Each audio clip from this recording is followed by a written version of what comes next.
Rahuri police station हद्दीमध्ये Rahuri factory कामगार वसाहत येथे फिर्यादी नामे निलेश अनिल लांडगे राहणार आदिनाथ वसाहत राहुरी फॅक्टरी तालुका राहुरी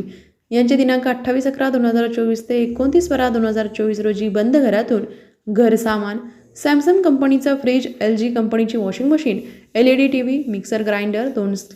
स्टीलचे टीप, स्टीलचे डबे, शिलाई मशीन, स्टील ताटाचा सेट, ग्लास सेट, 2 कढई, ज्युसर सेट, प्लास्टिकच्या खुर्च्या, टिफिन सेट, जर्मनचे पातेले, स्टीलचे पातेले, गॅस शेगडी, कुकर, टीपॉय, पितळी समया व इतर घरसामान कुणीतरी अज्ञात इसमाने घराचा कडी कोंडा तोडून घरफोडी चोरी करून चोरून नेल्याबाबत दिनांक 31/12/2024 रोजी फिर्याद नोंदवलेली होती। सदर गुन्ह्यात आरोपी नामे भरत गणपत गोंधळे,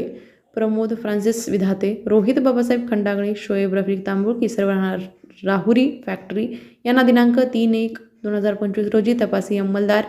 पोलीस नाईक बागुल यांनी स्थानिक गुन्हे शाखेच्या पथकाचे सहाय्याने अटक करून दिनांक 6/1/2025 पर्यंत पोलीस कस्टडी रिमांड घेऊन पोलीस कस्टडी दरम्यान अटक आरोपीकडून चोरीस केलेले सर्व सामान जप्त केले आहे। सदरची कारवाई माननीय पोलीस अधीक्षक श्री राकेश ओला साहेब, अप्पर पोलीस अधीक्षक श्री वैभव कलुब्रमे साहेब, उपविभागीय पोलीस अधिकारी श्री बसवराज शिवपूजे साहेब यांच्या मार्गदर्शनात पोलीस निरीक्षक संजय ठेंगे यांच्या नेतृत्वात राहुरी पोलीस स्टेशनचे सहाय्यक पोलीस निरीक्षक पवार, पोलीस हवालदार बाबासाहेब शेळके, पोलीस नाईक प्रवीण बागुल, पोलीस शिपाई अमोल भांड यांच्या पथकाने केली आहे।